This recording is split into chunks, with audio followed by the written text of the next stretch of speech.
రాష్ట్రంలో దేశంలో జరుగుతున్న రాజకీయ పరిణామాల గురించి ఇవాళ మనతో చర్చలో జాయిన్ అవుతున్నారు బీఆర్ఎస్ నేత వాసుదేవరెడ్డి గారు, అదేవిధంగా అనలిస్ట్ గోసుల శ్రీనివాస్ యాదవ్ గారు. గుడ్ మార్నింగ్ అండి. వాసుదేవరెడ్డి గారు, అంటే ప్రధానంగా మన్మోహన్ సింగ్ అని అంటే ఆయన ఒక సాఫ్ట్గా ఉండే మనిషి, ఒక ఇంటలెక్ట్, ఏదైనా సరే దేశ అభివృద్ధి గురించి ఆయన మాట్లాడతారు. దానికి సంబంధించి అయినా చాలా జాగ్రత్తగా తీసుకున్న నిర్ణయాలు దేశాన్ని అభివృద్ధి పదంలో నడిపించినాయని ఆయనకి చాలా గొప్ప పేరుంది. సో మన్మోహన్ సింగ్ మృతికి సంబంధించి ఏమంటారు? నిజంగా ఆర్థిక సంస్కరణలకు సంబంధించి ఆయన ఒక రూపశిల్పిగా ఉన్నారని చెప్పేసి పివి హయాంలో కూడా ఆయన పనిచేసిండ్రు. సో ఆయన క్రెడిబిలిటీ గురించి ఏమంటారు? ముందుగా ప్యానెల్లో ఉన్న సోదరులకు, మీకు ప్రేక్షకులకు గుడ్ మార్నింగ్ అండి. ఈరోజు మార్నింగ్ లేవగానే ఈ దేశంలో ఒక గొప్ప ఆర్థికవేత్తను మనం దూరం చేసుకున్నట్టు అనిపించింది. ఎందుకంటే దేశం క్లిష్ట పరిస్థితిలో ఉన్న సమయంలో ఆనాడు ఆర్థిక శాఖ మంత్రి ఉండి, పివి నరసింహారావు గారి క్యాబినెట్లో ఆర్థిక శాఖ మంత్రిగా ఉండి, ఆయన యొక్క రాతనీతికి గొప్ప ఆర్థికవేత్త కాబట్టి ఈ యొక్క దేశంలో అనేక సంస్కరణలకు రూపశిల్పి డాక్టర్ మన్మోహన్ సింగ్ గారు. వారు లేడనే నిజంగా కూడా ఇది తీరని లోటు. ముఖ్యంగా మన్మోహన్ సింగ్ గారి గురించి చెప్పుకుంటే వారు ఒక క్లీన్ సీట్ ఇమేజ్ ఉన్న ప్రైమ్ మినిస్టర్ అండి. ఏ దేశానికైనా రాష్ట్రానికైనా ముఖ్యమంత్రులు, దేశ ప్రధానమంత్రులు, రాష్ట్ర ముఖ్యమంత్రులు పరిపాలిస్తే ఏదో ఒక అవినీతి ఆరోపణలు ఎప్పటికేదో ఎవరో ఒకరు విమర్శించేది. కానీ ఏది విమర్శ లేకుండా చాలా మౌనంగా ఉండి ఎదగాలనే ఒక పాట ఉన్నది కదా, మౌనంగానే ఎదగాలన్నట్టు. అట్లనే ఇవాళ మన్మోహన్ సింగ్ గారు మౌనంతో దేశ గతిని మార్చిన గొప్ప నాయకుడు మన్మోహన్ సింగ్ గారు. సో తప్పకుండా ఇలా ముఖ్యంగా తెలంగాణ రాష్ట్ర ఉద్యమం జరిగిన సందర్భంలో నాటి ఉద్యమ నేత, నాటి తెలంగాణ తొలి ముఖ్యమంత్రి గారు కేసీఆర్ గారు మన్మోహన్ సింగ్ గారితో అనేక విషయాలు, ఇక్కడ జరుగుతున్న పోరాట విషయాలను, తెలంగాణ ఆవశ్యకత గురించి అన్ని విషయాలను కులంకషంగా అనేక సందర్భాల్లో వారు అప్పుడు క్యాబినెట్ మంత్రిగా ఉన్నారు కాబట్టి కేసీఆర్ గారు ఇక్కడ జరుగుతున్న విషయాలన్నీ కూడా మన్మోహన్ సింగ్ గారు చెప్పడంతో వారు సావధానంగా వినడమే కాకుండా తప్పకుండా ఇది న్యాయమైన డిమాండ్ అని అనేక సందర్భాల్లో చెప్పిన సందర్భం. యూపీఏ కామన్ మినిమం ప్రోగ్రాంలో పెట్టిన సందర్భంలో కావచ్చు, ఇటు సోనియా గాంధీ గారికి విషయాలు చేరవేయడంలో కావచ్చు, మన్మోహన్ సింగ్ గారు ఆనాడు మంత్రిగా ఉండి, సో కాబట్టి ఇట్లాంటి విషయాలన్నీ కూడా వారు ప్రధానమంత్రిగా ఉన్న సందర్భంలోనే తెలంగాణ రాష్ట్రం అవతరించడం నిజంగా కూడా ఒక గొప్ప ఆర్థికవేత్త నాయకత్వంలో తెలంగాణ రాష్ట్రం వచ్చిందనే ఒక భావన తెలంగాణ రాష్ట్రంలో ఉన్న తెలంగాణ ఉద్యమకారులందరికీ కూడా మిగిలింది. తప్పకుండా వారు భవిష్యత్ తరానికి ఒక ఆదర్శవంతమైన నాయకుడిగా మిగిలిపోతాడు. నేటి యువతరానికి, భవిష్యత్తు రాజకీయాలకు రావాల్సుకున్న వాళ్లకు వీరి యొక్క జీవితం చాలా ఆదర్శనీయమండి. కాబట్టి ఇట్లాంటి గొప్ప నాయకుడిని మనం దూరం కావడం నిజంగా కూడా ఎదుగుతున్న రాజకీయవేత్తల్లో కావచ్చు, భవిష్యత్ తరానికి కావచ్చు కొంత లోటుగానే భావించాలి. ఎస్ శ్రీనివాస్ యాదవ్ గారు, అంటే ఆయన చాలా నెమ్మదిగా ఉంటూనే, కామ్గా ఉంటూనే పనులన్నీ కూడా చాలా అద్భుతంగా చక్కబెట్టుకున్న శైలి ఆయనది. సో అదే ఈరోజు అంటే మన్మోహన్ సింగ్ గారు లేరు అని చనిపోవడం అనేది చాలా బాధాకరమైన విషయం. ఎందుకంటే ఒక విషయాన్ని మనం గుర్తు చేసుకోవాలి, రెండు దేశాలకు ఒకటేసారి స్వతంత్రం వచ్చింది, ఇటు పాకిస్తాన్కు మనకు. కానీ ఈరోజు పాకిస్తాన్ ఒక ఆర్థిక పరిస్థితి, అక్కడ ఉన్న సామాజిక పరిస్థితి చూసుకుంటే, మన ఆర్థిక సామాజిక పరిస్థితి చూసుకుంటే మనం ఎక్కడున్నాం అనేది మనం అంచనా వేసుకోవచ్చు. దీంట్లో ప్రధానంగా మన్మోహన్ సింగ్ అండ్ పివి నరసింహారావు, మన తెలుగు బిడ్డ అయిన పివి నరసింహారావు గారు, అదేవిధంగా మన్మోహన్ సింగ్. ఎప్పుడైతే 94లో ప్రధానమంత్రి అయిన పివి నరసింహారావు గారు అండ్ మన్మోహన్ సింగ్ గారు యొక్క ఆ ప్రపంచ ప్రణాళికలో భాగంగా ఏదైతే గ్లోబలైజేషన్, ప్రైవేటైజేషన్, లిబరేషన్లో ఏదైతే పోయినరో, ఈరోజు మనం ఈ టీవీలు, ఈ ఫోన్లు వాడుతున్నామంటే వాళ్ళే మూల కారణం. ఇంత టెక్నాలజీ వచ్చి ఈరోజు జూమ్లలో మనం డిస్కషన్ చేస్తున్నాము, క్లాసులు జరుగుతున్నాయి పిల్లలకి. ఇంత టెక్నాలజీని అందుకున్నది భారతదేశం అంటే ఆ రోజు వేసిన ఏదైతే ఉన్నాయో అవే ఈరోజు పునాదులే. బీజాలు. అదేవిధంగా ప్రధానమంత్రి అయిన తర్వాత ఈ దేశంలో మొట్టమొదటిసారి RTI right to education act, అదేవిధంగా రైట్ టు ఫుడ్, అదేవిధంగా నరేగా ఏదైతే ఈరోజు ఉపాధి హామీ పథకం అనుకుంటున్నామో ఇవన్నీ అంటే పేదవాడి కోసము ఆర్థికంగా ఏదైతే ఎట్లా ఉండాలనే దాని మీద ఒక పెద్ద ఫిలాసఫీ కాబట్టి ఆ విధంగా పనిచేయడం ఈరోజు ఆయన ఈ దేశం ఎదుగుదలలో చాలా పాత్ర పోషించిండు. మిత్రులు స్వామి చెప్పినట్టు స్పష్టంగా తెలంగాణ ఉద్యమాన్ని కూడా ఆర్థిక సామాజిక సంబంధంతో ముడిపడి ఉన్న ప్రాంతం ఇది. ఎందుకంటే ఆర్థికంగా నష్టపోయినాం కాబట్టి ఆ రోజు మన్మోహన్ సింగ్ గారు అర్థం చేసుకోవడం జరిగింది. ఆ రోజు అధినాయకుడు కేసీఆర్ గారు చెప్పడము, ఆయన అర్థం చేసుకోవడము, ఆర్థికంగా ఎట్లా నష్టపోయింది, ఆంధ్ర ఎట్లా అభివృద్ధి అయింది, తెలంగాణ ఎందుకు నష్టపోయింది, అన్ని వనరులు ఉండి కూడా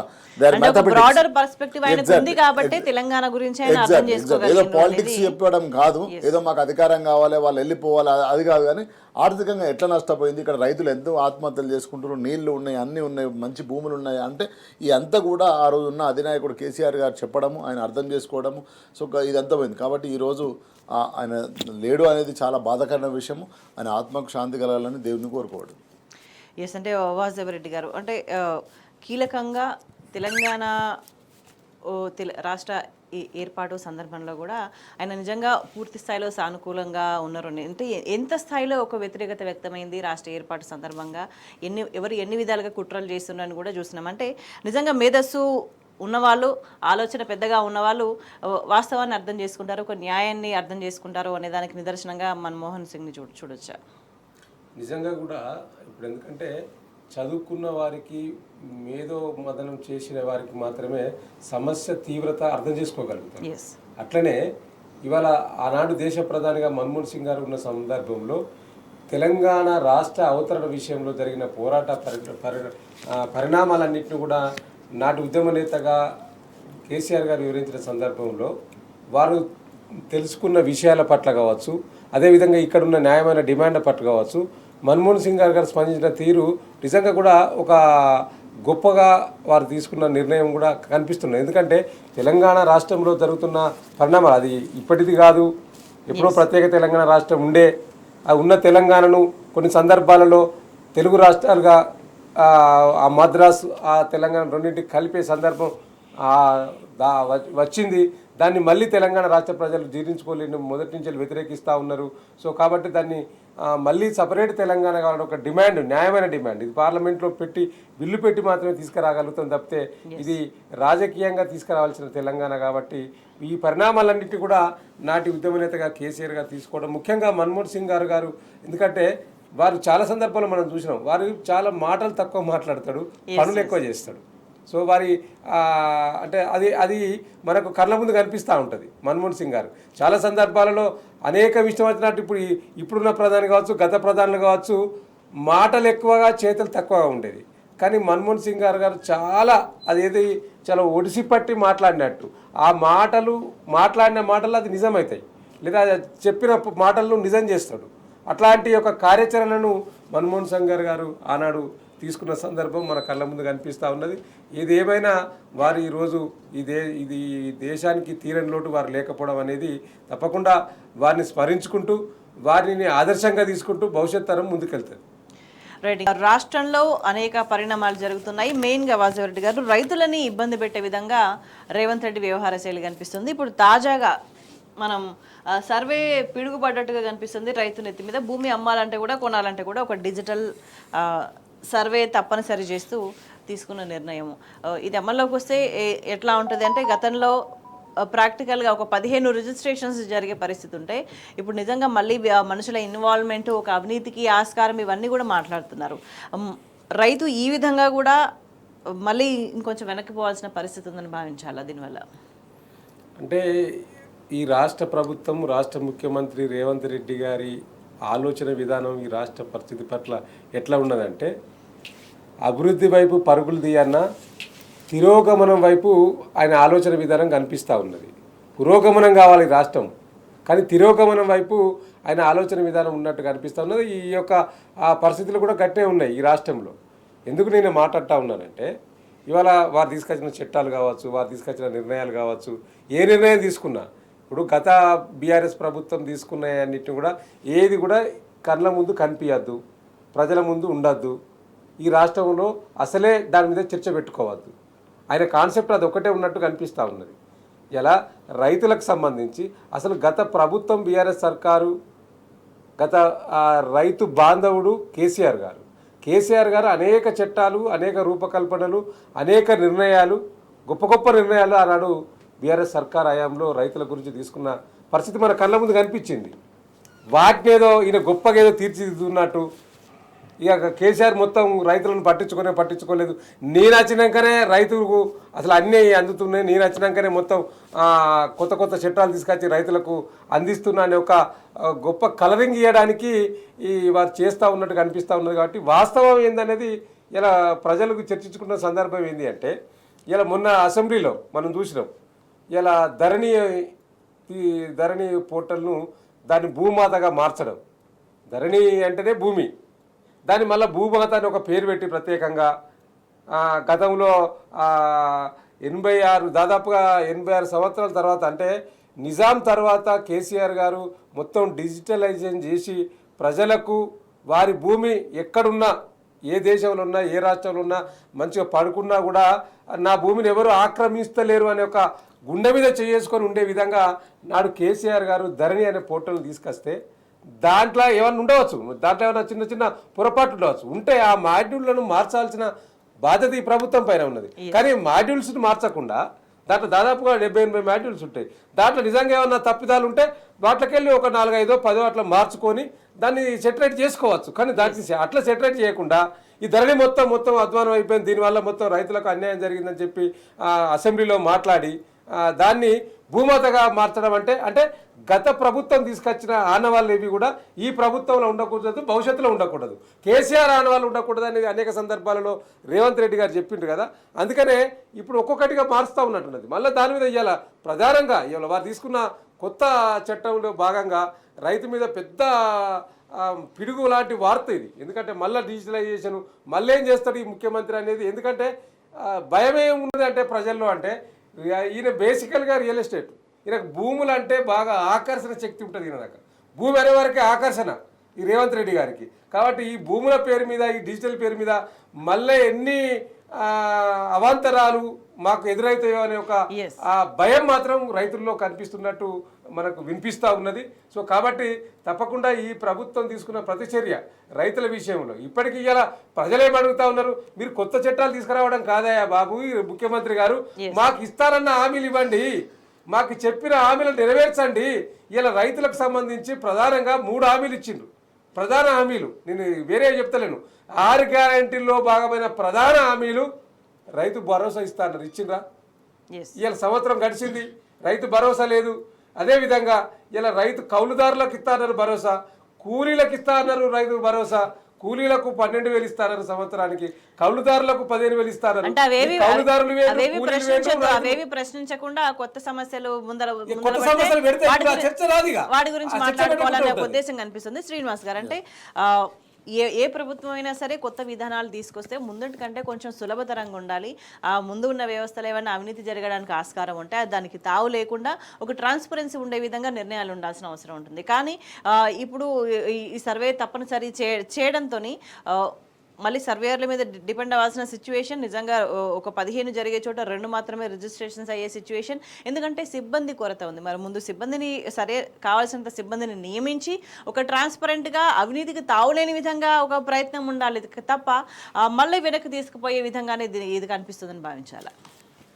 అంటే స్పష్టంగా ఈరోజు ముఖ్యమంత్రి గారు ఎవరైతే రేవంత్ రెడ్డి గారు ఉన్నారో ఒక లక్ష్యం లేదు. అంటే ప్రజల మీద, ప్రజల ఆర్థిక సామాజికంగా ముందుకు తీసుకోవాలనే ఒక దృష్టి లేదు. కాబట్టి ఈరోజు రాష్ట్రంలో ఏం జరుగుతుందంటే డైవర్షన్ పాలిటిక్స్ జరుగుతున్నాయి. ఎందుకు అంటున్నంటే ఒక విశ్లేషకుడిగా స్పష్టంగా వాళ్ళు పెట్టుకున్నారు ప్రజల ముందు ఏమని, మేము 100 రోజులల్లో 6 గ్యారంటీలు 420 హామీలు ఇచ్చి ఎలక్షన్లకు వెళ్ళిండ్రు ప్రజాస్వామ్య. మీరే పెట్టుకున్నారు లక్ష్యం. నేను 5 నిమిషాలలో 100 కిలోమీటర్లు పరిగెడతాను వాళ్ళే పెట్టుకున్నారు లక్ష్యం. ప్రజలు ఎవరు చెప్పలేదు, ప్రతిపక్ష పార్టీలు చెప్పలేదు, ఎవరు చెప్పలేదు. పెట్టుకున్న లక్ష్యాన్ని పూర్తి చేయాల్సిన బాధ్యత ఈరోజు ఈరోజు ప్రభుత్వం ఉంది. దానికి సంబంధించిన అపోజిషన్ ఏదైతే ఉందో ప్రతిపక్ష హోదా బీఆర్ఎస్ పార్టీ ఇచ్చారు. బీఆర్ఎస్ పార్టీ ప్రజల పక్షం నుండి పోరాటం చేయాల్సిన బాధ్యత ఉంది. ఈరోజు వచ్చిన తర్వాత కేసీఆర్ గారు ఫస్ట్ అంటే మనం ఉద్యమం మొదలుపెట్టిందే మా నీళ్ళు మాకు కావాలి, మా భూములు మాకు కావాలి, మా మా మా మా మా అధికారం మాకు కావాలనే దాని మీద పోరాటం జరిగిన తర్వాత ఒక దూరదృష్టిని కేసీఆర్ గారు ఆ రోజు ధరణి కావచ్చు, మిగతా చాలా పథకాలు, రైతు బంధు కావచ్చు, అదేవిధంగా దళిత బంధు కావచ్చు, అదేవిధంగా ఉచిత కరెంటు కావచ్చు, కళ్యాణ లక్ష్మి కావచ్చు, పెన్షన్స్ కావచ్చు, ఇలా చెప్పుకుంటా పోతే న్యూట్రిషన్ ఫుడ్ సంబంధించింది కావచ్చు, ఇలా చాలా పథకాలు పెట్టిండ్రు. మీరు ఈ పథకాలు పెట్టిన వాటిని కొనసాగించాల్సిన బాధ్యత ప్రభుత్వం పైన ఉంది.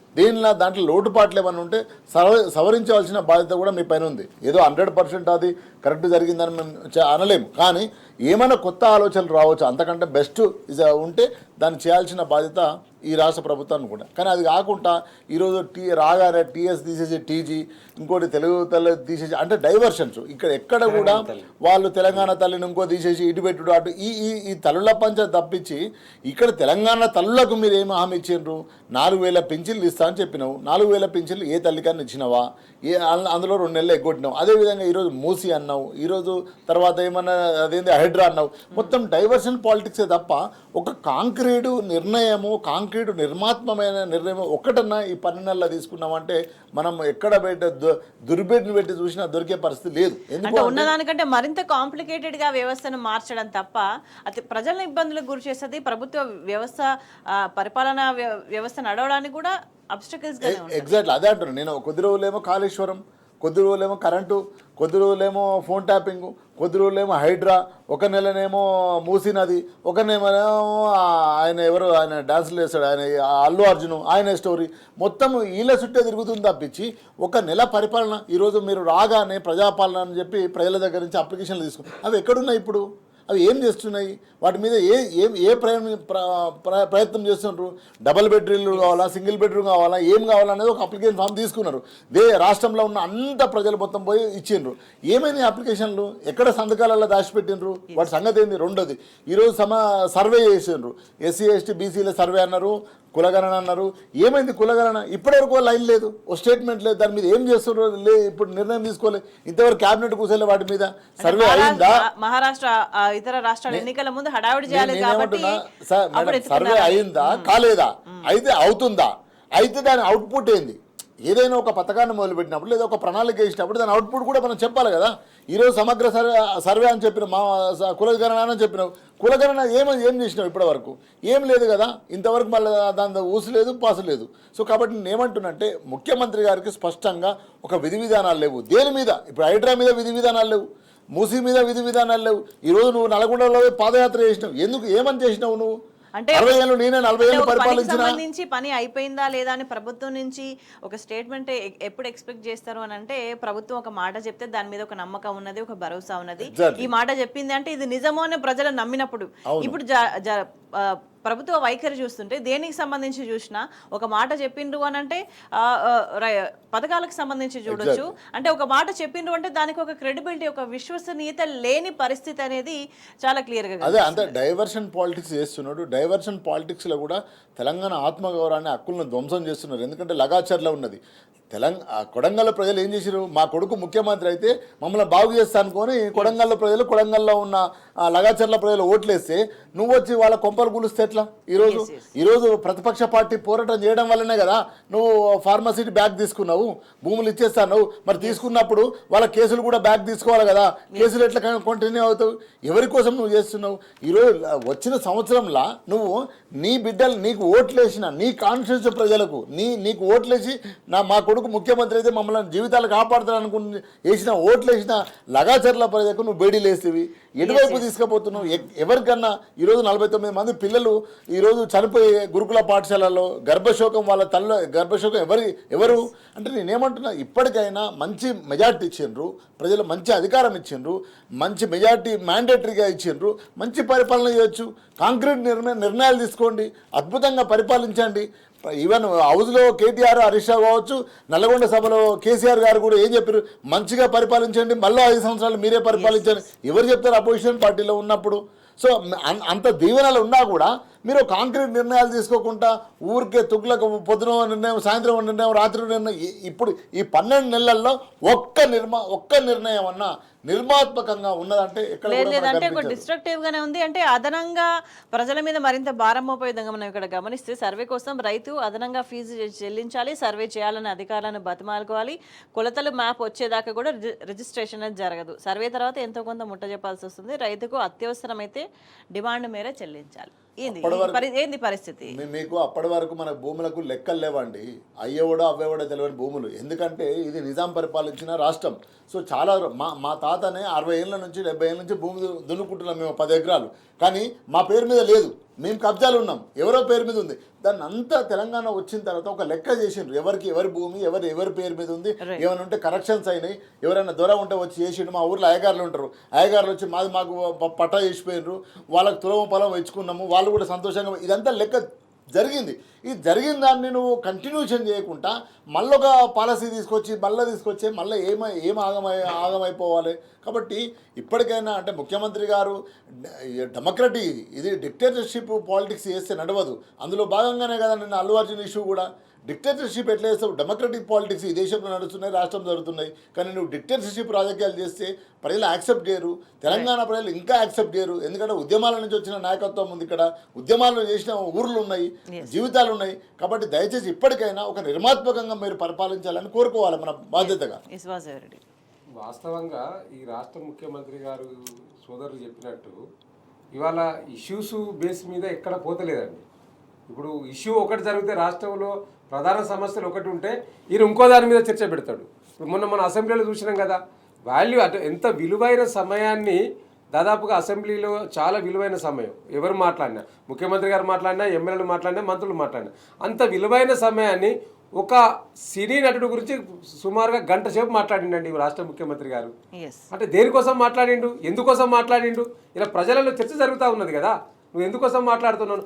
గంట సేపు ఆయన గురించి మాట్లాడి నువ్వు చేసింది అని ఉన్నదా అంటే ఏం లేదు. ఇలా ఎందుకోసం చేసినావు, దేనికోసం చేసినావు?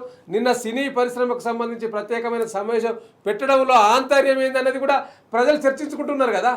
నువ్వు ఇప్పుడు ఒక కాంక్లేవ్లో ఢిల్లీలో మాట్లాడుతూ ముఖ్యమంత్రి గారు అక్కడ ఆ కాంక్లేవ్లో కూడా అసలు సినీ పరిశ్రమ వాళ్ళు ఏమైనా బార్డర్లో ఉద్యమం చేసినా అండి, ప్రజల కోసం ఏమైనా సేవ చేస్తూ ఉన్నారా, వాళ్ళ కమర్షియల్ వాళ్ళ సినిమాలు చేస్తున్నారు, సంపాదించుకుంటున్నారని నువ్వు ఒక కాంక్లేవ్లో చెప్పినావు, ప్రైవేట్ కాంక్లేవ్. ఆ తర్వాత మళ్ళీ వచ్చి అసెంబ్లీలో మాట్లాడినావు దాని గురించి. ఆ తర్వాత నువ్వు అసెంబ్లీలో మాట్లాడినాక వీడియోలన్నీ ఏదో బయట పెట్టించినావు. బయట పెట్టించేంది, నువ్వు వాళ్ళని బెదిరించి దగ్గర రాపించుకున్నావు. ఇప్పుడు గతంలో జగన్మోహన్ రెడ్డి ముఖ్యమంత్రిగా ఉన్నప్పుడు కూడా సినీ పరిశ్రమ వాళ్ళు నా దగ్గరికి వచ్చి కలవలేదని చెప్పి వాళ్ళని ఏదో టైట్ చేస్తే వాళ్ళందరూ పోయి కలిసిరు. అట్టనే ఈ రేవంత్ రెడ్డి గారికి ఏమున్నదంటే, నేను ముఖ్యమంత్రి అయినా అరే నన్ను ఎవరు కలుతలేడు, సినీ ప్రముఖులు వచ్చి ఎవరు బొకే ఇస్తలేరు, కనీసం నా బర్త్డే అయితే కూడా సినీ ప్రముఖులు ముఖ్యమంత్రి గారికి విషయం చెప్పడం ఆనవాయితీగా అండి. దేశ ప్రధానికైనా రాష్ట్ర ముఖ్యమంత్రికైనా ఆ రాష్ట్రంలో ఉన్న ప్రముఖులు ఎవరన్నా ఉంటే విషయం చెప్తారు, ఆ ట్వీట్ దారో లేకపోతే ఏదో ఒక దారో. అలాంటి పరిస్థితి కూడా ఈ రాష్ట్ర ముఖ్యమంత్రి లేకపోవడం వల్ల ఈయన ఇగో అట్ట ఏంది, సినీ పరిశ్రమలు గింతకొస్తారా, వీళ్ళ సంగతి చెప్పాలని చెప్పి అల్లు అర్జున్ పెట్టుకొని ఈ కేసును పట్టుకొని దీనికి సంబంధం లేదు. ఇలా మేము అడుగుతా ఉన్నాం ఇలా తెలంగాణ ప్రజల పక్షాన, నువ్వు అల్లు అర్జున్ కేసు పెట్టినా మంచిదే, సంతోషం, ఆ కుటుంబానికి న్యాయం చేయాలి. ఈ ప్రభుత్వం నుంచి ఆ కుటుంబానికి, ఆ రేవతి కుటుంబానికి మీరు ఏమైనా చేసిండ్రా? ఎందుకు స్పందిస్తలేరు? ప్రభుత్వం నుంచే ఎక్స్‌గ్రేషియా ప్రకటించండి ఆ కుటుంబానికి. అంతేకాదు ఇదే రేవంత్ రెడ్డి గారు మొన్న క్రిస్మస్ సందర్భంగా మెదక్ వేయండి, మెదక్ పడితే ఈయన ఫ్లెక్సీలు కట్టిర్రు. ఆ ఫ్లెక్సీలు తీస్తున్న సందర్భంలో ప్రమాదశాత్తు కరెంటు షాక్ వచ్చి 2 పిల్లలు చనిపోయారు. యంగ్ బాయ్స్, 22-25 సంవత్సరాల బాయ్స్ పిల్లలు ఆ ఫ్లెక్సీని తీస్తూ ఉంటే కరెంటు షాక్తో చనిపోయారు. మరి దానికి ముఖ్యమంత్రి బాధ్యత అవుతాడా? దానికి ముఖ్యమంత్రి బాధ్యత వహించాలిగా మరి అట్లాంటి వాటికి కూడా. మరి వారికి కూడా ఇప్పుడు నిన్న కరెంట్ షాక్తో చనిపోయిన ఆ 2 పిల్లలకు కూడా ఈ ప్రభుత్వం ఎక్స్‌గ్రేషియా ప్రకటించాలి. అంటే ప్రతి అంశంలో ఒక అటెన్షన్ డైవర్షన్ స్కీమ్ అనేది ఆయన సక్సెస్ఫుల్ గా చేస్తున్నారు. అంటే ఎట్లా అంటే దేశమంతా ఈ సందర్భంలో ఏం మాట్లాడుకుంటుంది, కేంద్ర విధానాలు, జిఎస్టీకి సంబంధించి కీలకంగా చర్చించుకుంటున్న సందర్భంలో తెలంగాణలో ఏం చర్చించుకుంటున్నారు, ఏ అంశాలు తెర మీదకి తీసుకొస్తున్నారు అనేది చాలా క్లియర్గా అర్థమవుతుంది. అంటే ఏ విధంగా అటెన్షన్ డైవర్షన్ జరిగిందని. వాసుదేవరెడ్డి గారు, రాష్ట్రంలో ఏం పరిస్థితి కొనసాగుతుంది అంటే మేము అన్యాయం చేస్తాము, మీరు మమ్మల్ని ప్రశ్నించొద్దు, సామాన్యులు ప్రశ్నించొద్దు, వాళ్ళకి సపోర్ట్ చేసుకుంటా నేతలు కూడా ఎవరు కూడా ప్రశ్నించొద్దు అనే పరిస్థితి కొనసాగుతుంది. రైతులు నిరసన వ్యక్తం చేసినప్పుడు రైతుల మీద కేసులు పెట్టిండ్రు, ఇంకో వర్గం వాళ్ళు చేసినప్పుడు పోలీసులు పెడితే వాళ్ళ మీద పెట్టిండ్రు. ఎవరు నిరసన వ్యక్తం చేసినా, ఎవరు అన్యాయాన్ని ఎదిరించినా, ప్రశ్నించినా కేసులు పెట్టడం అయిపోయింది. అయితే ప్రజల తరపున మాట్లాడే నేతల మీద మాత్రం అక్రమ కేసుల పర్వం అనేది కంటిన్యూషన్గా కొనసాగుతుంది. నిన్న ఎర్రోళ్ళ శ్రీనివాస్ని ఏ విధంగా అరెస్ట్ చేసే ప్రయత్నం చేసిండ్రు, ఇంట్లోకి అర్లీ మార్నింగ్ పోయి ఎటువంటి భయానక వాతావరణాన్ని సృష్టించిండ్రు, ఏ కేసులు ఆధారంగా అరెస్ట్ చేసినామని కోర్టులో చెప్పిన అనేది చాలా క్లియర్గా కనిపిస్తుంది. ఎట్లా చూడాల్సిన అవసరం ఉంది?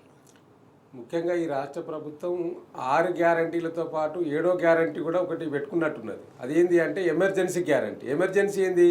ఈ ప్రభుత్వాన్ని ప్రశ్నించే గొంతులను, ఈ ప్రభుత్వాన్ని పైన మాట్లాడే యొక్క పార్టీ ప్రతినిధులు కావచ్చు లేదా సామాన్యులు కావచ్చు, వారిని ఎక్కడికక్కడ అరెస్ట్ చేయాలి, ఆ గొంతు నొక్కాలి. ఆ ప్రయత్నం ఈ ప్రభుత్వంలో స్పష్టంగా కనిపిస్తూ ఉన్నది. ఇలా ఏ విషయంలో, ఇలా ముఖ్యంగా ఎర్రొల్ల శ్రీనివాస్ గారి విషయానికి వస్తే, నేను ఆ మబుల్లో 5 గంటలకు 4 గంటలకు ఇంటికి వెళ్ళి అరెస్ట్ ఆ నోటీసులు ఇవ్వడానికి పోతా అని చెప్పడం ఏంటంటే నాకు అర్థం కాదు. అంటే నీ ఉద్దేశం ఏంది? అంటే నీ ఉద్దేశం ఇవి ఇలా ఒక దళిత బిడ్డ, దళిత బహుజనుల గురించి నీవు ఇచ్చిన హామీల గురించి ఎప్పుడు అమలు చేస్తావా అని మాట్లాడినందుకు నువ్వు అరెస్ట్ చేస్తావా? ఆయన టెర్రరిస్టా? లేదా ఈ యొక్క ప్రజాస్వామ్య ప్రభుత్వంలో ప్రశ్నించే హక్కు లేదా? ఎందుకు మీరు ఈ విధంగా మీరు ఆ అర్ధరాత్రి అపరాత్రి అని వెళ్ళి నోటీసులు ఇవ్వడం, అరెస్ట్ చేయడం? నిజంగా నోటీసులు ఇవ్వాలనిపిస్తే డే టైంలో వెళ్ళొచ్చు కదా. డే టైంలో వెళ్ళి మీరు నోటీసులు ఇవ్వచ్చు, అరెస్ట్ కూడా చేసుకోవచ్చు. 4 గంటలకు ఎందుకు పోవాలండి? అంటే ఆయన మొత్తం ఈ దేశాన్ని వదిలిపెట్టిపోయే నాయకుడా? కాదు కదా. ఒక ఎస్సీ ఎస్టీ కమిషన్కు చైర్మన్గా చేసిండు. చట్టాలంటే గౌరవించే నాయకుడు. అట్లాంటి నాయకుని పట్ల ఒక్క ఎర్రొల్ల శ్రీనివాసే కాదండి, ఈ రాష్ట్ర ప్రభుత్వం అధికారంలోకి వచ్చిన తర్వాత ఈ ప్రభుత్వాన్ని ప్రశ్నించే ప్రతి ఒక్కరిని, ఇలా రైతుల భూములు గుంజుకున్నది మీరే. మళ్ళీ ఆ రైతులు మా భూములు మాకు కావాలని చెప్పి లొల్లి పెడితే ఆ రైతులను అరెస్ట్ చేస్తారు, ఆ రైతులను జైలుపాలు చేస్తారు. ఇలా ఒక పక్క మాకు ఉన్న ఉపాధి పోయిందిరో నాయన అని చెప్పి ఆటో కార్మికులు ఇబ్బంది పెడితే ఒక దిక్కు ఆత్మహత్య చేసుకుంటే ఆ ఆటో కార్మికులు కూడా న్యాయమైన డిమాండ్ కోసం ధర్నా చేసే పరిస్థితి కూడా ఈ రాష్ట్రంలో లేదు. ఇలా ఎక్కడికక్కడ వీళ్ళు చెప్పేదో ప్రజాపాలన, కానీ ఇలా ప్రజాపాలన గాలికి వదిలేసి ప్రజాపాలన గురించి మాట్లాడితే ఇలా అక్రమంగా అరెస్టులు చేయడం, నిర్బంధించడం, ఇది ఇద్దిరమ్మ పాలన లేకపోతే ఎమర్జెన్సీ పాలన అనేది ప్రజలు అడుగుతూ ఉన్నారు. కానీ ఇవాళ ఈ రేవంత్ రెడ్డి గారు ఈ ప్రభుత్వానికి విజ్ఞప్తి చేస్తున్నాం. ఇవాళ మేము ఎందుకు అడగాల్సి వస్తుంది? మీరు ఇచ్చిన హామీలను అమలు చేయలేక చేతగాకనే కదా ఇలా ప్రజలు ఈ విధంగా రోడ్లు ఎక్కుతూ ఉన్నారు, ఈ విధంగా ప్రశ్నిస్తూ ఉన్నారు. కాబట్టి ఈ రాష్ట్ర ప్రభుత్వం ఇచ్చిన హామీలపైన మీరు శ్రద్ధ పెట్టి ఆ హామీలు అమలు చేస్తే మాకేం పని ఉండదు కదా, మేమేం మాట్లాడాం కదా. కాబట్టి ఆ దిశగా ఈ ప్రభుత్వం ఆలోచన చేయాలి తప్పితే మీరు ఇట్లా నిర్బంధాలు చేసి ప్రశ్నించే గొంతులను నొక్కేస్తారంటే ఇది ఇక్కడితో ఆగదు. ఇది మీ నిర్బంధాలతోటో ఈ గొంతులను పిసికేస్తారో ఆగేది కాదు. మీరు ఎన్ని అరెస్టులు చేసినా, ఎన్ని నిర్బంధాలు చేసినా తప్పకుండా మిమ్మల్ని ప్రశ్నిస్తూనే ఉంటాము, మీ వెంట పడుతూనే ఉంటాము. మీరు ప్రజలకు ఇచ్చిన హామీలు నెరవేర్చేదాకా మీ వెంబడి బీఆర్ఎస్ పార్టీ వెంబడిస్తుంది, వెంటాడుతుందనే విషయాన్ని కూడా మీరు మర్చిపోకూడదు. అది మా పాత్ర, మాకు ఇచ్చిన పాత్రను మేము న్యాయం చేస్తూ ఉన్నాం. కానీ మీకు తెలంగాణ ప్రజలు ఇచ్చిన పాత్రకు మీరు న్యాయం చేస్తలేరు కాబట్టే మేము ఈ న్యాయాన్ని మిమ్మల్ని ఎదిరిస్తూ ఉన్నాం. మీకు అన్యాయం జరుగుతూ ఉన్నది కాబట్టి దాన్ని ఆ న్యాయం కావాలని ఎదిరిస్తూ ఉన్నాం. ఆ ఎదిరించే వాళ్ళను మీరు నిర్బంధిస్తారంటే ఊరుకునే సమస్య లేదు. గతంలో తెలంగాణ ఉద్యమంలో ఇట్లాంటి అరెస్టులు, ఇట్లాంటి నిర్బంధాలు, అర్ధరాత్రి అపరాత్రులు అనేక సందర్భంలో మేము చూసినామండి. ఉద్యమంలో బాగా కీరోలుగా ఉన్నాం ఆనాడు తెలంగాణ ఉద్యమంలో. ఈ రేవంత్ రెడ్డి గారికి ఏం తెలుసు?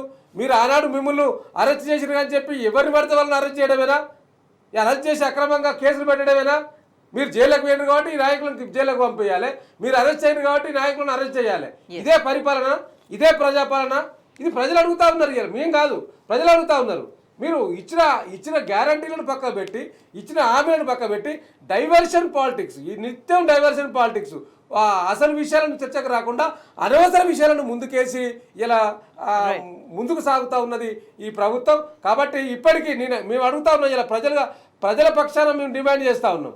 ఇవాళ ఇప్పటికీ హోంమంత్రి లేడు. ఎందుకు? శాంతి భద్రతలకు ఇక్కడ ఈ రాష్ట్రంలో శాంతి భద్రతలు లేవు. ఎక్కడికక్కడ దోపిడీలు జరుగుతూ ఉన్నాయి, నిర్బంధాలు జరుగుతూ ఉన్నాయి. మాట్లాడడానికి, రిప్రజెంటేషన్ చేయడానికి, కనీసం మాకు న్యాయం చేయండి ప్రభు అని చెప్పి రిప్రజెంటేషన్ చేయడానికి ఈ రాష్ట్రానికి హోంమంత్రి లేడు. ఓ విద్యాశాఖ మంత్రి లేడు, సాంఘిక సంక్షేమ శాఖ మంత్రి లేడు.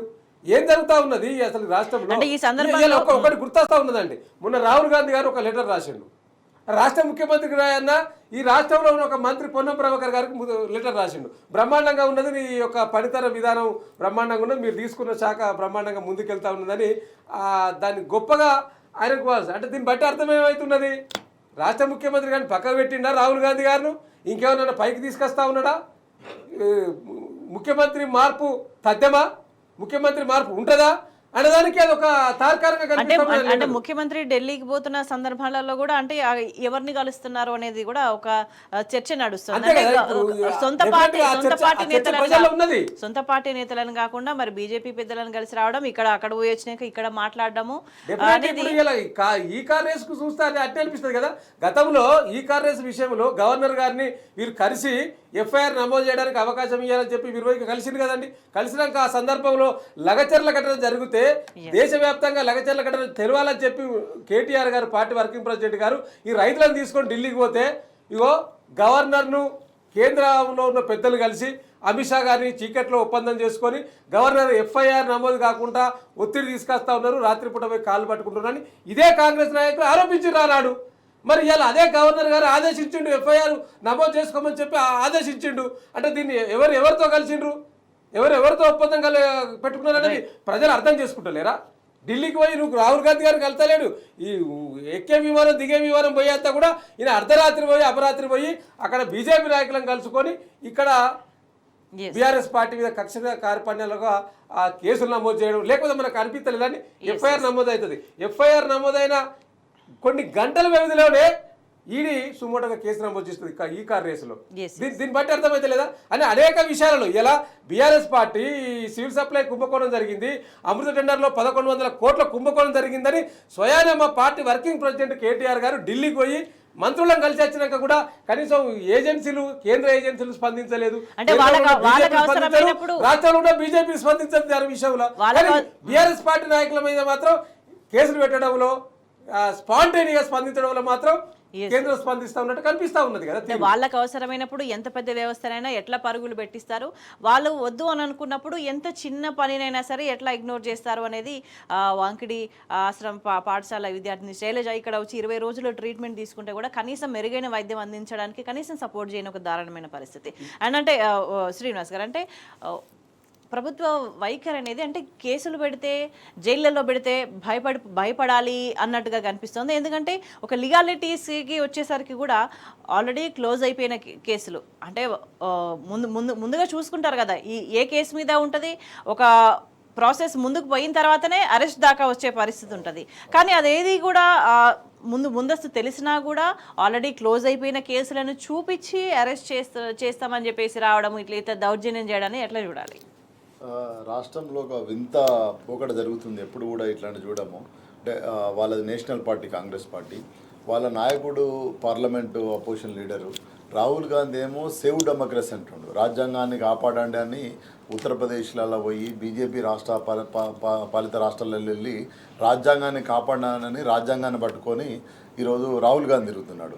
కానీ అదే పార్టీ సంబంధించిన ఇక్కడ ముఖ్యమంత్రి రేవంత్ రెడ్డి గారేమో రాజ్యాంగాన్ని ధ్వంసం చేసి రేవంత్ రెడ్డి రాజ్యాంగాన్ని నడిపిస్తున్నట్టు నాకు అర్థమవుతుంది. ఎందుకంటే ఈరోజు ఒక్కటి కాదు, ఈ సంవత్సరంలో హరీష్ రావు ఆఫీస్ మీద దాడి, అదేవిధంగా కౌశిక్ రెడ్డి ఇంటి మీద దాడి, కౌశిక్ రెడ్డి ఆఫీస్ మీద దాడి, అదేవిధంగా నిన్న ఎర్రోల శ్రీనివాస్ మీద అరెస్టు, ఇదంతా ఎటువైపు అంటే నేను ఎందుకు అంటున్నంటే మీరు ఎందుకు అరెస్ట్ చేస్తున్నారు? ప్రశ్నించినందుకు.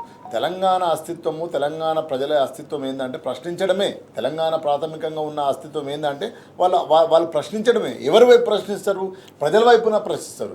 ఎవరి వైపున ప్రశ్నిస్తారు? అన్యాయం ఎక్కడుంటే అక్కడ ప్రశ్నిస్తారు. సో కాబట్టి ఆ ప్రశ్నించే గొంతుకలను ఆపాలని చూస్తే, ఒక నియంతలాగా పరిపాలన చూస్తే తెలంగాణ సమాజం ఒప్పుకోదు. ఎందుకంటే మీరు డెమోక్రటిక్లో ఎన్నికైనాక, డెమోక్రటిక్లో ప్రాసెస్లో మీరు ముఖ్యమంత్రి అయినాక ఈరోజు డిక్టేటర్షిప్ రాజకీయాలు చేస్తా, డిక్టేటర్షిప్ నేను పరిపాలన చేస్తా అంటే ఎట్లా యాక్సెప్ట్ చేస్తారు? ఈరోజు మీ పేరు తెలవనందుకు ఒక నటుడిని తీసుకుపోయి అరెస్ట్ చేస్తారు, నిన్న దాంతో కూర్చొని మొత్తం తీసుకుంటే మీకు ఓవరాల్గా తెలంగాణ సమాజంలో చూసుకుంటే కేసులు అరెస్టులు ఇవే తప్ప మీకు ఇంకేం కనిపించట్లేవు.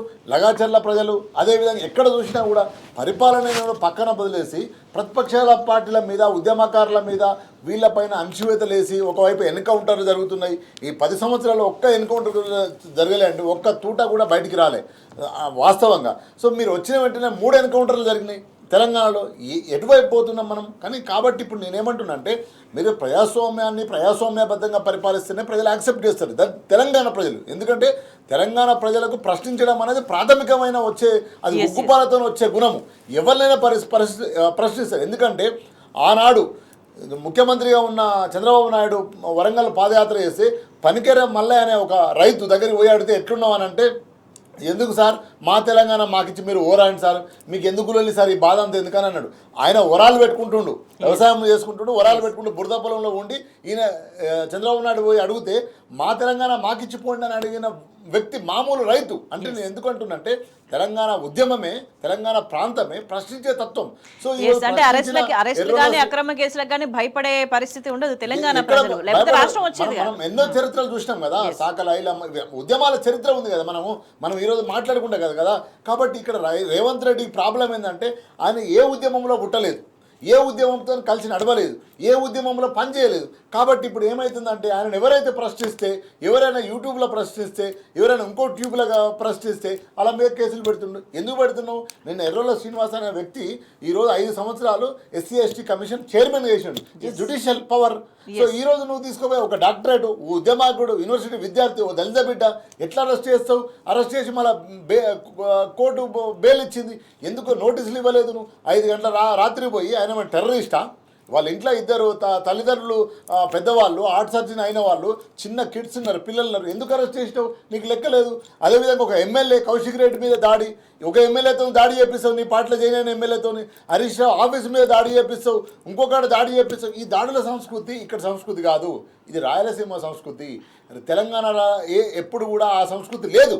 కాబట్టి ప్రశ్నించే తత్వం ఉంటుంది, ప్రజలపైన పోరాటం చేసే తత్వం ఉంటుంది. ఏ స్థాయిలో ఆ స్థాయిలో, రాజకీయ స్థాయిలో, ప్రజాస్వామిక స్థాయిలో ఈ తత్వాన్ని మీరు మర్చిపోయి ఈరోజు నేను డిక్టేటర్షిప్గా పాలిటిక్స్ చేస్తానంటే మాత్రం తెలంగాణ సమాజం యాక్సెప్ట్ చేయదు, కర్రు కాల్చి వాత పెడుతుంది. ఎందుకంటే మీరు ఇచ్చిన హామీలు ఇట్స్ కన్సర్న్ టు యువర్ హామీ, ఏదైతే ఇచ్చినావో హామీలను అమలు చేసే ప్రయత్నం చేయాలి. ప్రజలు యాక్సెప్ట్ చేస్తారు, నిన్ను హర్షిస్తారు. సో అంతేగాని నువ్వు ఇచ్చిన తులం బంగారం రాకపోయే, 4000 పింఛన్లు మా అయ్యవ్వకు రాకపోయే, నువ్వు రైతు బంధు అన్నావు, రైతు బంధు బీఆర్ఎస్ పార్టీది, అది రైతు భరోసా అన్నావు నువ్వు, 15,000 అది రాకపోయే, రైతు కూలీలకు ఇస్తాను, విధి విధానాలు లేవండి ఇప్పటి వరకు. కౌలు రైతులకు ఇస్తాను, నీకు ఇప్పటి వరకు విధి విధానాలు ఫ్రేమ్ కాలే. ఎవడు కౌలు రైతు, ఎవడు కౌలు రైతు కాదు, ఎవడు రైతు కూలి, ఎవడు రైతు కూలి కాదు అనేది ఇప్పటికి కూడా నీకు విధి విధానాలు లేవు. ఎటువైపు పోతున్నావు కనీసం? కాబట్టి నేనేమంటున్నా అంటే స్పష్టంగా ఇప్పటికైనా ఈ అరెస్టులు, కేసులు ఇవి కాదు, మీరు ఇచ్చిన హామీలు మంచిగా 4 సంవత్సరాలు ఉంది, ఇప్పటికైనా మీరు అటువైపు అమలు చేస్తే ప్రజలు యాక్సెప్ట్ చేస్తారు, హర్షిస్తారు. మళ్ళీ మిమ్మల్ని అంటే ప్రభుత్వ వైఖరి వాస్తవాలకు దూరంగా ఉంటే పరిపాలన కుంటుబడి ఒక విధ్వంసం వైపే దారితీస్తే, తిరోగమనం వైపే దారితీస్తే తప్ప ఇంకోటి కాదు. అది రేవంత్ రెడ్డి పాలనలో చాలా క్లియర్ గా కనిపిస్తుంది. అది ఎట్లా అనేది మనం డీటెయిల్ గా మాట్లాడదాం. వాసుదేవ్ రెడ్డి గారు, కాంగ్రెస్ పాలనలో ఏం జరుగుతుందంటే రాష్ట్రం తిరోగమనం వైపు వెళ్తుంది, అభివృద్ధికి దూరంగా పోతుంది, వెనక్కి పోతుంది, ఒక విధ్వంసం జరుగుతుంది. ప్రధానంగా రియల్ ఎస్టేట్కి సంబంధించి మొత్తం కూడా వెనక్కి వెళ్ళిపోయిన పరిస్థితి, ఆల్మోస్ట్ 47% అనుకుంటే, ఇంకో నివేదిక ఏదో వెల్లడించిన నేపథ్యం. అయితే దానికి విరుద్ధంగా మాట్లాడతారు. వాస్తవ పరిస్థితి ఏదైతే ఉందో ప్రభుత్వ పెద్దలు వాస్తవ పరిస్థితికి భిన్నంగా విరుద్ధంగా మాట్లాడతారు. మనం ఇక్కడ ఒకసారి గమనిస్తే పొంగులేటి వ్యాఖ్యలు కూడా, వాళ్ళు ఏదైనా మాట్లాడిండ్రు అంటే దాన్ని ఖచ్చితంగా కప్పిపుచ్చుకునే ప్రయత్నమే చేస్తున్నారు అనేది చాలా స్పష్టంగా అర్థమవుతుంది. కాంగ్రెస్ వైఖరి వల్ల రియల్ ఎస్టేట్ అంతా డమాలన్న సిచ్యువేషన్, వాళ్ళు మాట్లాడే మాటలకి వాస్తవ పరిస్థితికి చాలా డిఫరెన్స్గా ఉంటుంది, వ్యత్యాసం పూర్తి భిన్నంగా ఉంటుంది. అంటే ఎట్లా చూడాలి ఈ వైఖరిని, ఎట్లా చూడాలి? ఇప్పుడు మేకపోతు గాంభీర్యం ప్రదర్శిస్తూ ఉన్నారు. ఎందుకంటే రియల్ ఎస్టేట్ పడిపోయిందిరో నాయనో అని అందరు మొత్తుకుంటా ఉంటే, రియల్ ఎస్టేట్ ఎట్లా పడిపోతుంది, పడిపోలేదు, బ్రహ్మాండంగా ఉన్నది అంటారు. బ్రహ్మాండంగా ఉంటే ఆదాయ పరిస్థితి బయటపెట్టు. మీరు తెలంగాణ రాష్ట్రం అధికారంలోకి రాకముందు ఏం చెప్పిండ్రు? సంపదను పెంచుతాం, పెంచిన సంపదను ప్రజలకు పంచుతాం అన్నారు. సంపద ఎక్కడ పెంచిండ్రు? ఎక్కడ పెరుగుతూ ఉన్నది? సంపద పెరుగుతలేదు, తరుగుతూ ఉన్నది. ఇలా ఈ రాష్ట్ర సంపద తరుగుతూ ఉన్నది. గత బీఆర్ఎస్ సర్కార్లో రియల్ ఎస్టేట్ ఒకటే కాదు, ఈ యొక్క Telangana brand image, Hyderabad brand ఇమేజ్ని ఆ ఎవరెస్ట్ శిఖరముల ఆనాడు ఉంచితే ఈరోజు ఆదాల పాతాలోనికి మీ హయాంలో పోయిందనేది వాస్తవం కనిపిస్తూ ఉన్నది. ఇలా ఒక్క రియల్ ఎస్టేట్ రంగమే కాదు, ఇలా దీనికి నిదర్శనము మీ మిత్రపక్షంగా ఉన్న ఎంఐఎం అక్బరుద్దీన్ కూడా మొన్న అసెంబ్లీలో మాట్లాడిండు. పెట్టుబడులు ఏవి కూడా హైదరాబాద్ ప్రాంతానికి రావట్లేదు, దాని మీద దృష్టి పెట్టండి అని స్వయంగా వారే మాట్లాడిండు. కానీ అది అవాస్తవం అని పొంగులేటి మాట్లాడతాడు. డెఫినెట్గా మరి అవాస్తవం చెప్పకుంటే వాస్తవం ఒప్పుకుంటే తప్పైపోతుంది కదా వాళ్ళది. కాబట్టి తప్పకుండా అవాస్తవనే ఒప్పుకుంటారు. ఇలా పొంగులేటి మాట్లాడిన దాంట్లో నిజం ఎంత ఉంటుందో తెలంగాణ ప్రజలు గ్రహిస్తూ ఉన్నారు. పొంగులేటి ఇప్పుడు వాళ్ళు ఎంతసేపు మేము పెట్టుబడులు తీసుకొస్తున్నాం, దుబాయ్కి పోతున్నాం, బొంబాయికి పోతున్నాం, ఇంకెక్కడికో పోతున్నాం, లండన్కి పోతున్నాం, పెట్టుబడులు ఈ రాష్ట్రానికి వస్తూ ఉన్నాయని చెప్తున్నాం. నువ్వు తీసుకున్న ఎంఎస్ఎంఈ పాలసీలోనే తెలిసిపోతూ ఉన్నది కదా మీ పాలసీకి సంబంధించి. అదేవిధంగా టీఎస్ఐ పాస్ అనే విధానంలో దాంట్లో ఎన్ని కంపెనీలు వచ్చినాయి ఇప్పటి వరకు, ఎంత పడిపోయింది మీ యొక్క ఈ రేటింగ్ ఎంత పడిపోయింది అనేది మన కళ్ళ ముందు కనిపిస్తూ ఉన్నది కదా. కాబట్టి ఇలా ఈ రాష్ట్ర ప్రభుత్వం వచ్చిన తర్వాత మీరు తీసుకున్న నిర్ణయాలు తిరోగమనం వైపు ఉన్నాయి. ఎందుకు తిరోగమనం వైపు ఉన్నాయి అంటే మీరు వచ్చి రాగానే ఇచ్చిన హామీలు పక్కన పెట్టి ఒక హైడ్రా అనే ఒక కొత్త పథకాన్ని తీసుకొచ్చిండ్రు. హైడ్రా ద్వారా పేదల గుడితెలను కూలగొట్టడం, దాని ఒక చర్చ పెట్టి దానివల్ల అసలు రియల్ ఎస్టేట్ మొత్తం కుదేలైపోయింది. ఒక పక్క హైడ్రా, మరో పక్క మూసి నిర్ణయాలు. దీనివల్ల ఏమైంది అంటే అసలు కొరటోడు కొనడానికి భయపడ్డాడు. ఇప్పుడు ఈ యొక్క హైదరాబాద్ ప్రాంతంలో కట్టిన విల్లాసు, కట్టిన అపార్ట్మెంట్కి సంబంధించి కూడా కొరటోళ్ళు లేక వట్టిగానే పడవ పడి ఉంటున్నాయి. ఎంతో కొంత ఇచ్చి తీసుకోండి అని చెప్పి నాకు తెలిసిన మిత్రులే ఈ గచ్చిబౌల్లో ఒక డబుల్ బెడ్రూమ్ ప్లాట్ ఉన్నది, ఒక 75 lakhsకి ఇస్తారట అంటారు. గచ్చిబౌల్లో 75 ఉంటేనే గతంలో 1.5-2 crores ఒక ప్లాట్ ఉండే. కానీ ఇలా రేటింగ్ ఎట్లా పడిపోయింది అంటే కొరటోళ్ళు లేరు, పెట్టుబడి రావాలి, తెచ్చిన ఇంట్రెస్ట్లన్న ఇబ్బంది అవుతా ఉందని చెప్పి ఎవరైతే రియల్ ఎస్టేట్ రంగం మీద పెట్టిండ్రో వాళ్ళంతా వాపోతున్న సందర్భం. ఇలా ఇది ఏదో మేముగా పార్టీగా చెప్తున్న సందర్భం కాదు. ఇలా రియల్ ఎస్టేట్కి సంబంధించిన రియల్ ఎస్టేట్ వాదులు, ముఖ్యంగా ఏజెంట్లు ఎవరైతే వాటిని అమ్ముతారో లేకపోతే క్రయ విక్రయాలు జరుగుతాయో ఇలా రిజిస్ట్రేషన్ తెలిసిపోతుంది కదా. రిజిస్ట్రేషన్ మీద ఎంత ఆదాయం వస్తుంది రాష్ట్రానికి తెలిసిపోతా ఉన్నది. గతంలో ఎట్లా ఉండే, గతంలో కేసీఆర్ ప్రభుత్వ హయాంలో ఇదే కోకాపేట ఏరియాలో 100 కోట్లకు ఎకరం పోయిన సందర్భం. ఇలా పోతుందా? 100 కోట్లకు ఎకరం పోతుందా? నువ్వు గవర్నమెంట్ ల్యాండ్ పెట్టు, ఒకసారి టెండర్లో పెట్టు, ఎవరు ఎక్కువ వాడుతుందో తెలిసిపోతుంది. 100 కోట్లకు ఎకరం పోయిన హైదరాబాద్ ప్రాంతంలో ఈనాడు 10 కోట్లకు కూడా కొనే పరిస్థితి లేకుండా పోయింది. అంటే కొని ఏం చేసుకోవాలి? ఈ ప్రాంతానికైనా కంపెనీలు వస్తాయి కదా, ఈ ప్రాంతానికైనా పెట్టుబడులు వస్తాయి కదా, వాళ్ళు రియల్ ఎస్టేట్ రంగం మీద పెట్టుబడులు ఎక్కువ పెడతారు, రియల్ ఎస్టేట్ రంగం పుంజుకుంటుంది. ఇలా పరిస్థితి లేదు. కాబట్టి ఈ తెలంగాణ ప్రభుత్వం, ఈ కాంగ్రెస్ ప్రభుత్వం ఈ యొక్క ఆదాయాన్ని పెంచే మార్గాలు చేయట్లేదు. ఎంతసేపు డైవర్షన్ పాలిటిక్స్ చేస్తూ ఇష్యూను డైవర్ట్ చేయడం తప్పితే, రాజకీయం కోసం వాడుకోవడం తప్పితే, నిజంగా రాష్ట్ర సంపదను పెంచే ఒక మార్గం ఏదన్నా ఒక్కటి చేస్తూ ఉన్నారంటే ఒక్కటి చేస్తూ ఉన్నారు. ఏంటిది అంటే గతంలో కేసీఆర్ గారిని విమర్శించారు. దేని మీద? ఎక్సైజ్ డిపార్ట్మెంట్ మీద. నువ్వు గల్లీకి ఒక బ్రాండ్ షాప్ పెడతావా, నువ్వు మొత్తం తాగుబోతుల రాష్ట్రం చేస్తావన్న ఇదే రేవంత్ రెడ్డి గారు ఇవాళ వాళ్ళే ఎక్సైజ్ వాళ్ళు నువ్వు ఆదాయం పెంచకుంటే వాళ్ళకు నోటీసులు ఇస్తూ ఉన్నారండి అధికారులకు. నువ్వు పెంచాలి, ఆదాయం పెంచాలన్నాడు ఆనాడు ఇదే రేవంత్ రెడ్డి గారు. ఎన్నికల ప్రచారంలో మొత్తం బెల్ట్ షాపులు మొత్తం సమూలంగా తీసేస్తా అని చెప్పిన ఈ ముఖ్యమంత్రి గారే ఇలా బెల్ట్ షాపులను ప్రోత్సహిస్తూ ఉన్నాడు. అంటే నీకు ఆదాయం వచ్చే మార్గం ఇవాళ అది ఒక్కటి తప్పితే ఈ రాష్ట్రంలో ఏది లేదు. ఆనాడు కేసీఆర్ గారు చేస్తే తప్పు పట్టిండ్రు, ఇలా మీరు చేస్తే మాత్రం ఒప్పైతా ఉన్నది. అంటే మిగతా వర్గాలను, మిగతా వ్యవస్థ మీద వీళ్ళకి ఇంట్రెస్ట్ లేదు, పెడతలేరు. ఇంతసేపు ఈ రాష్ట్రంలో ఉన్న పెద్ద పెద్ద ప్రముఖులను ఇబ్బంది పెట్టాలి, అరెస్టులు చేయాలి, ఇలా గుంజుకోవాలి. మొట్టమొదట చేసింది ఏంది? హైడ్రా పేరు మీద బెదిరించి రియల్ ఎస్టేట్ దగ్గర నుంచి వెళ్ళి డబ్బులు వసూలు చేసి మూటాలు ఢిల్లీకి పంపించిండు. ఇలా సినీ పరిశ్రమలో కూడా నాకు ఎవరొచ్చి కలుస్తలేరు, ఎవరొచ్చి ఏమి ఇష్టపోతలేరు అని చెప్పి ఇలా ఒక కేసును పెట్టుకొని అందరినీ బ్లాక్మెయిల్ చేసి మొన్న పిలిపించుకున్నాడు. మరి దాని ద్వారా ఎన్ని బ్యాగులు వస్తాయో, ఎన్నిసార్లు మరి ఈ సోఫాలో కూర్చొని డిస్కషన్ చేయాలో భవిష్యత్తు తెలిసిపోతుంది. కాబట్టి అంటే ప్రతిదాని వెనుక ఈయనకి ఏంటంటే ప్రతి దాని వెనుక ఒక హస్తం, ఆ హస్తం వెనుక ఏంది? వెనుక బ్యాగ్ ఉండాలి, ఆ బ్యాగును ఢిల్లీకి పంపాలి, ఈయన పదవిని కాపాడుకోవాలి. ఇది తప్పితే ఈ రాష్ట్రం పురోగమించడానికి రాష్ట్రం వృద్ధి చేయడానికి ఏ కార్యక్రమాలు చేస్తే బాగుంటుంది అనే ఒక ఆలోచన మాత్రం ఈ రాష్ట్ర ప్రభుత్వానికి రాకపోవడం, ముఖ్యమంత్రి గారికి లేకపోవడం దురదృష్టకరం. ఇది ప్రజలందరూ కూడా చాలా చింతిస్తున్న సందర్భం కూడా కనిపిస్తా ఉంది. ఎస్ఎన్టీ శ్రీనివాస్ గారు, ఒక విషయం చాలా క్లియర్గా అర్థమవుతుంది. ప్రభుత్వం ఏం చేస్తుంది అని అంటే ఒక ప్రణాళికాబద్ధంగా ముందుకు పోవట్లేదు. ఆల్రెడీ శాంతి భద్రతలు పరిరక్షించలేని నేపథ్యంలో క్రైమ్ రేట్ విపరీతంగా పెరిగిపోయింది. అంటే ప్రజలు ఈ విధంగా ఇన్సెక్యూర్గా ఫీల్ అవుతున్నారు రోజువారీ జీవన స్థితిగతులకు సంబంధించి. ఇంకోవైపు చూసుకుంటే ఈ రియల్ ఎస్టేట్లో ఉన్న ఈ డౌన్ఫాల్ ఏదైతే ఉందో ఇది ఒక ఆర్థిక అస్థిరత్వానికి కూడా రాష్ట్ర అభివృద్ధి పరంగా దారితీస్తుంది. అంటే ఇది ఎంత ప్రమాదకరం? యాక్చువల్లీ ఏంటంటే పరిపాలిస్తున్న పాలకుడికి ఒక దృష్టి ఉండాలి, దూరదృష్టి అంటారు కదా, అది ఉండాలి ఒకటి. రెండోది ఆర్థికంగా ఈ రాష్ట్రాన్ని ప్రజలను అభివృద్ధి చేస్తారనే ఒక లక్ష్యం ఉండాలి, ఒక ప్రణాళిక ఉండాలి. అంటే గత ప్రభుత్వంలో ఉన్న నాయకుడికి ఏంటంటే ఒక దూరదృష్టి ఉంది కాబట్టి స్పష్టంగా ఆ రోజు గ్రామాలకు నీళ్లు అంటే మంచి నీళ్ళు ఇవ్వడం వల్ల, అదేవిధంగా రైతు పెట్టుబడి ఇవ్వడం వల్ల, నాణ్యమైన కరెంట్ ఇవ్వడం వల్ల ఏంటంటే పంట ఉత్పత్తి అయింది. ఆ పంట ఉత్పత్తి అయిన తర్వాత పంట అమ్మిన తర్వాత ఎక్సెస్ మనీ ఉంటుందట, ఎందుకంటే నీకు ఖర్చు తక్కువ గ్రామాలలో.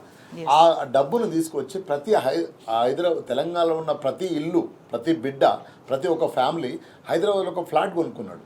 నాకు ఉండాలి, నా బిడ్డలకు ఉండాలని వాస్తవంగా మనం పరిశీలించాలి. సో అప్పుడు ఏమైంది, నీకు ఇక్కడ రియల్ ఎస్టేట్ స్టార్ట్ అయింది. ఎక్కడి నుంచి నీకు కింద నువ్వు ఇన్వెస్ట్మెంట్ చేస్తే, చెరువుల్లో పూర్తిగా తీస్తే, చెరువుల నీళ్ళు ఇస్తే, నాణ్యమైన కరెంట్ ఇస్తే, పెట్టుబడి ఇస్తే, గొర్రె పిల్లల్ని ఇస్తే, చేప పిల్లల్ని ఇస్తే, అక్కడ ఉత్పత్తి అయిన ఏదైతే సంపద ఉందో, గతంలో కూడా అంతే, ఆంధ్రాలో ఉన్న కోస్తా ఆంధ్ర ఏదైతే ఉందో పెట్టుబడి ఆడ పంట పండింది కాబట్టి అక్కడి నుంచి తీసుకొచ్చి వాళ్ళు ఇక్కడికి వచ్చి ఈ పెత్తనం చేయడం స్టార్ట్ చేశారు.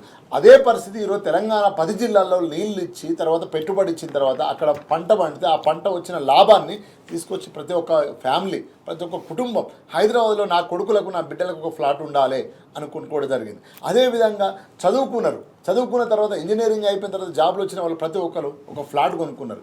ఇట్లా ఒకదానికి ఒక అనుబంధంగా రియల్ ఎస్టేట్ డెవలప్ అయింది. ఒకరిసారి ఏదో మంత్రం వేయంగానే కాలే. 2014 కంటే ముందు ఎకనామిక్ సిచ్యువేషన్ ఈ తెలంగాణ, ఆఫ్టర్ దట్ సిచ్యువేషన్ అంటే మనకు అర్థమైపోతుంది. అదేవిధంగా రియల్ ఎస్టేట్ అంటే ఓన్లీ అమ్మడం కొనడం కాదు ఇక్కడ. ఎందుకంటే ఒక కన్స్ట్రక్షన్ కంపెనీ ఒక ఇల్లు కడితే దాంతో చాలా దాదాపు 150-200 సంబంధించిన వస్తువులు కంపెనీ స్టార్ట్ అవుతుంది.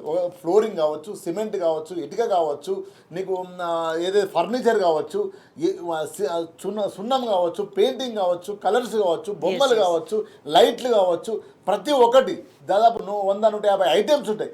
ఐటమ్స్ సంబంధించిన మొత్తం వ్యవస్థ రన్ అవుతుంది. That is a real estate. అంటే మార్కెట్ ఫ్లో అవుతుంటుంది ఎప్పుడు కూడా.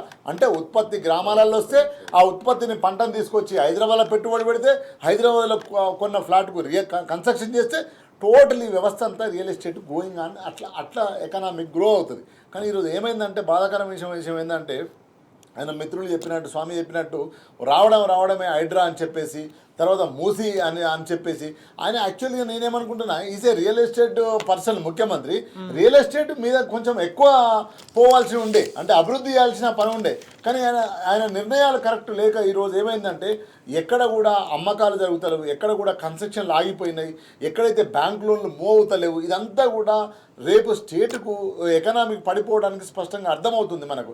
కాబట్టి ఇప్పటికైనా ప్రభుత్వము నిర్ణయాలు, ఇప్పుడు ఎవరైనా ఫ్లాట్ కొనాలంటే హైడ్రా అంటారు. హైడ్రా ఏంటంటే హైడ్రా తెలియదు ఆయనకు, కానీ హైడ్రాలో ఉన్నదా, ఆ భూమి హైడ్రాలు ఉందా, ఆ ఫ్లాట్ అనే భయం. మామూలు సామాన్యమైన ఒక ఎంప్లాయీ వాడు ఏదో చిట్టీలేసి 200 గదాలు 150 గదాలు కొనుక్కుందామంటే అది హైడ్రాలు ఉందా, హైడ్రా ఏంటంటే హైడ్రా ఏమో తెలియదు, కానీ హైడ్రాలు ఉంటే కూర కొడతాడు రేవంత్ రెడ్డి వచ్చి, మరి హైడ్రాలు ఉందా, అది హైడ్రా లేకున్నా కూడా హైడ్రా అనే స్టార్ట్ అయింది. అంటే ఇది ప్రమాదం ఏంటంటే టోటల్గా తెలంగాణ సమాజానికి, తెలంగాణ రియల్ అంటే ఒక ప్రామాణికత లేదు. అంటే ఎక్కడ ఏ పరిధిలో ఉంటే ప్రమాదకరము, ఏ పరిధిలో ఉంటే ఓకే, వీటికి సంబంధించి ఎటువంటి స్పష్టత ఇవ్వని నేపథ్యంలోనే ఎక్కడ ఉన్న ఎప్పుడు మాట్లాడతారని ప్రజలు భయపడుతున్నారు. ఒకటి చెప్తాను, ఈ రాష్ట్ర ప్రభుత్వం వచ్చిన తర్వాత పెట్టుబడులు వస్తున్నాయి బాగా ఊదర కొడతా ఉన్నారు కదా. టీజీ ఐపాస్, ఇది గూగుల్లోకి పోయి సెర్చ్ చేసినా తెలుస్తుంది. టీజీ ఐపాస్ విధానంలో ఎన్ని కంపెనీలు ఈ రాష్ట్రానికి వచ్చినాయి ఈ యొక్క 24-25 సంవత్సరంలో 1200 కంపెనీలు మాత్రమే ఈ రాష్ట్రంలో పెట్టుబడులు పెట్టినాయి. గత 23లో బీఆర్ఎస్ సర్కార్లు ఉన్నప్పుడు ఈ టైంకు 26,000 పరిశ్రమలు వస్తే ఈ యొక్క కాంగ్రెస్ ప్రభుత్వం వచ్చిన ఈ సంవత్సరంలో 1200 మాత్రమే వచ్చినాయి అనేది ఇలా చెప్తా ఉన్నది. ఇది మేము చెప్తున్న లెక్క కాదు. ఇది టీజీ ఐపాస్ అంటే టీఎస్ఐఐసిసి డిపార్ట్మెంట్ ఏదైతే ఉందో దాంట్లోకి పోతే తెలుస్తుంది ఎన్ని పరిశ్రమలు ఈ రాష్ట్రానికి వచ్చినాయో. అంటే పెట్టుబడులు వస్తలేవు అని చెప్పడానికి ఇది ఒకటే నిదర్శనం. ఎందుకు రావట్లేదు అనేది అంటే మీ యొక్క పరిపాలన విధానంలో ఫెయిల్యూర్స్ ఉన్నది, అన్ని ఫెయిల్యూర్సే.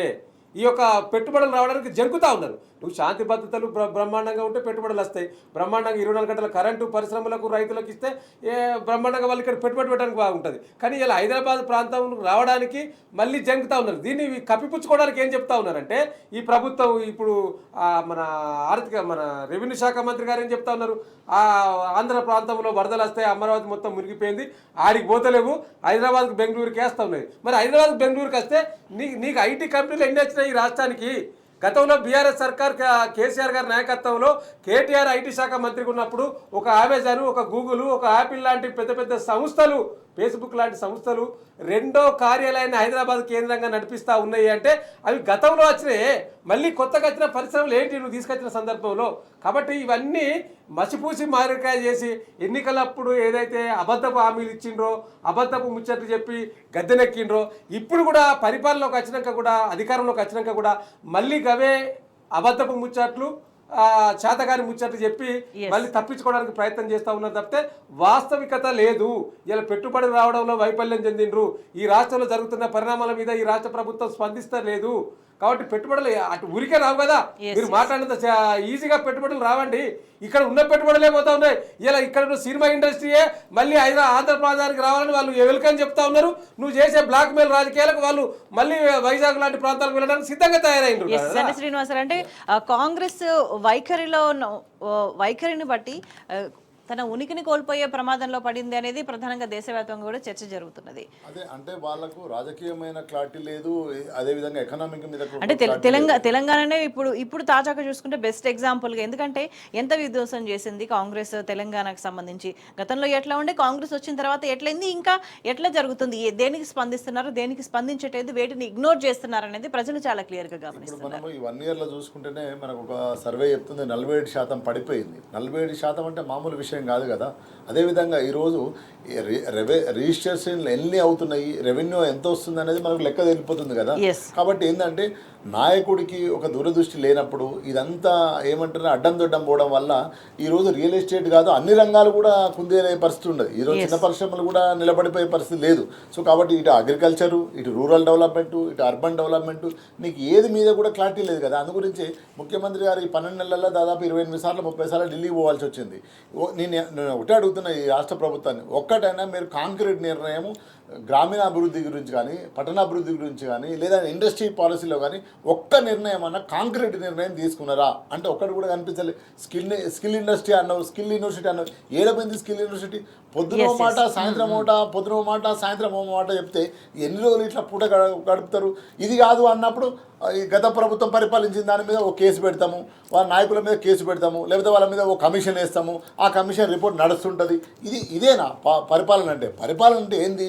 ఆర్థికంగా, రాజకీయంగా, సామాజికంగా ఈరోజు ఇంత మనకు స్పష్టంగా 49 మంది పిల్లలు చనిపోయినారు.